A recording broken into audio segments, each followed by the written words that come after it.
Hello and welcome to another Bearded Geek toy review. In today's episode we're going to be looking at the DC Multiverse Batman Three Jokers Joker the Comedian figure.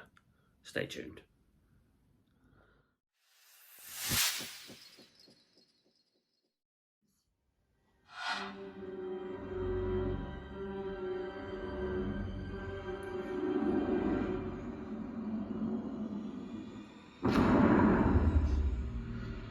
Here's to crime. Welcome back to the channel, and here we have the DC Multiverse The Joker the Comedian, which is one of the Joker figures that was released in the range that represented the recent Batman story published in 2020, which was called Batman The Three Jokers. Now, in this story, Batman finds out that the Joker, who he's been facing all these years as the Caped Crusader, is not actually just one person, but actually three separate people. All look very similar and alike, but all have different unique styles and personalities. Now you have obviously the comedian here, and the two other Jokers were nicknamed the Clown and the Criminal. They were released as part of the range, along with a Batman figure, Batgirl, and also Jason Todd, the Red Hood.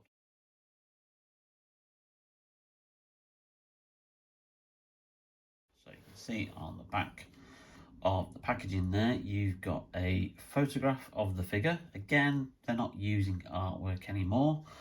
They tend to be using just photographs of the actual figure itself with these recent releases.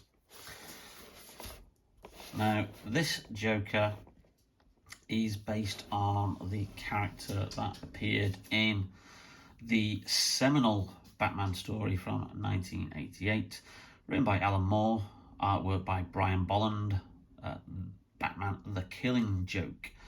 And this is one of the definitive Batman Joker stories, and also tells the origin of the Joker as well, which has since gone into the canon of the character, even though it was kind of produced as a one-off and wasn't meant to be part of the original Batman comic book series. But it is seminal, and I remember getting it, and it is one of my favourite Batman stories from back in the 1980s, obviously published in the run-up to the huge release of the Tim Burton, Michael Keaton, Jack Nicholson Batman film in 1989. So anything that was like Batman back in the late 80s was just absolutely huge. So this is the character as he appears in that story, with his trilby and his trench coat and the camera and the crowbar. But without further ado, let's open the box and have a closer look at the figure.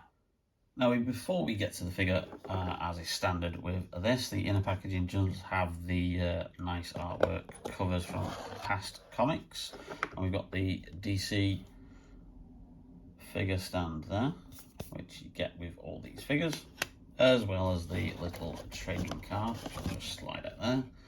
Again, this has a photograph of the back image that's on the packaging, and then you've got a nice bio there of the Joker himself. One-time small crook, the Joker fell into a vat of chemicals that turned his skin white, his hair green, and his lips red, like a crazed clown. His crimes always involved pranks and jokes, ending with twisted punchlines that are only funny to the Joker. He may look like he's clowning around, but this guy's bad news for Batman and Gotham City. In a stunning turn of events, Batman has learned that there are in fact three versions of the Joker operating in Gotham City. This one, known as the Comedian among the trio, is far more clever than his counterparts and harbours the hopes of becoming Batman's one true tormentor.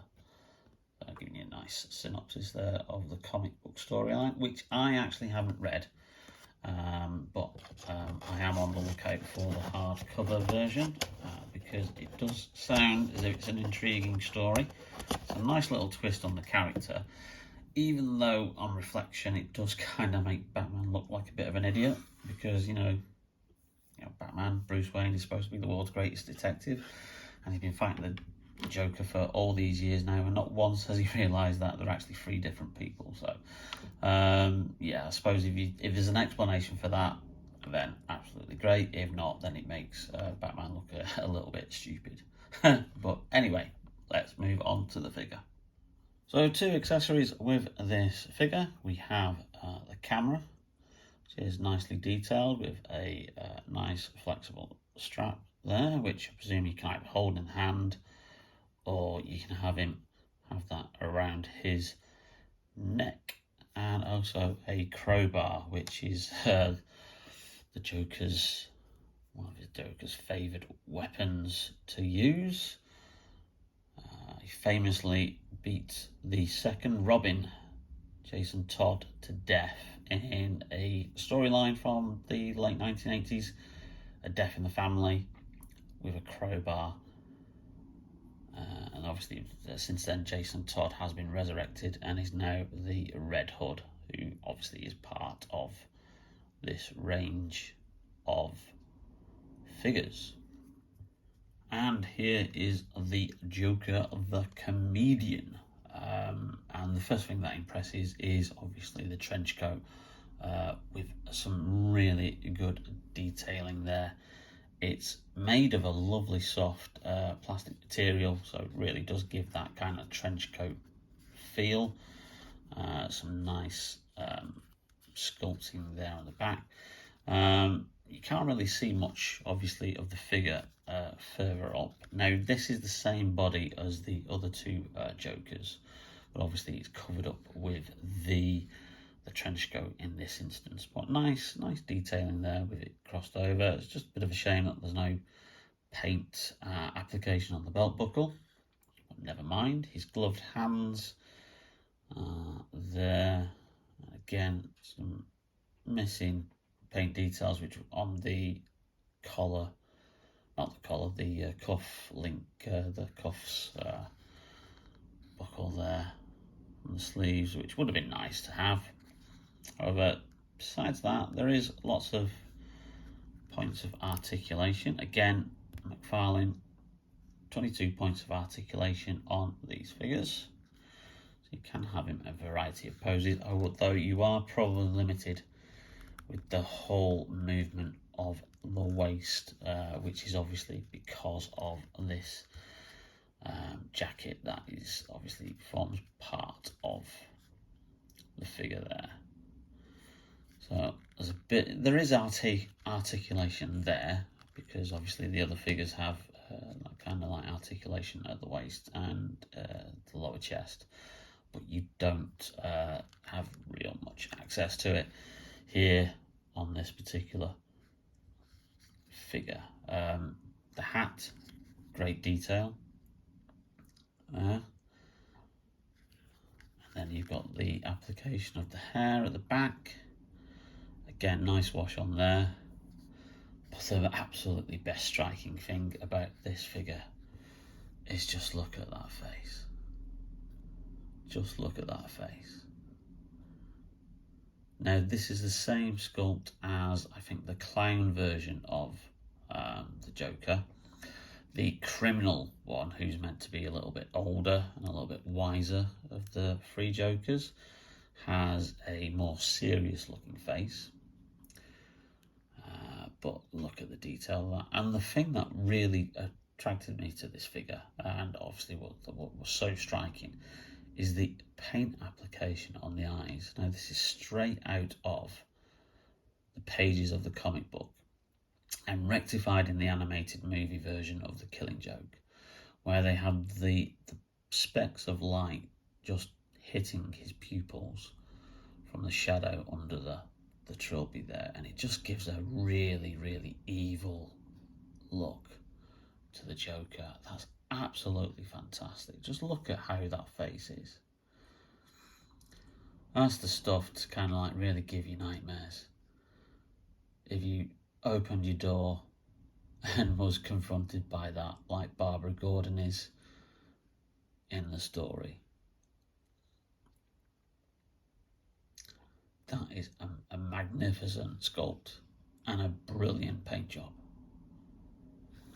Really do like this figure, and I think for me it's probably a very good definitive version of the Joker that we've seen from McFarlane so far. So there we have it. He stands well on the stand, nice and steady there, and I've posed him with the crowbar, looking quite menacingly there, and the camera around the neck, which does jut out a little bit. Oh, I suppose we just took it under the collars a little bit more there. But look at that figure. Eerie, menacing, striking, frightening. The Joker, the comedian. You should be able to find this figure around about £20 online. Perhaps in stores of HMV, who do a very good selection of DC Multiverse figures. If you've got a HMV store near you. Mankind also stock DC Multiverse. But occasionally you do get DC Multiverse figures at Smith's, but at the moment they've only got the range from the Robert Pattinson Batman movie in there. They haven't got any other particular figures, but this is around about £20, and it's a worthy addition to the DC Multiverse collection. The Joker, the comedian. And as a little aside before we go, here's my Batman the Killing Joke DVD box set with a little figurine there of the Joker, again with his purple trilby and suit there. So I just thought I'd show you, that's the movie version of the Killing Joke, which came out a couple of years ago, and that's the limited edition gift set there. So a nice little companion piece to the McFarlane figure. Well, I hope you enjoyed that video, and if you did, then please leave us a like and subscribe, and don't forget to hit that notification bell to be notified whenever we upload a brand new video. Our next video is going to be a retrospective of the 1998 X-Files movie action figures, which were one of the first releases from McFarlane Toys. But in the meantime, stay safe, thanks for watching, and we will see you soon on Bearded Geek Toy Reviews. See you now. Bad day. How far the world is from where I am. Just one bad day. You had a bad day once, am I right? Oh, I know I am. I can tell.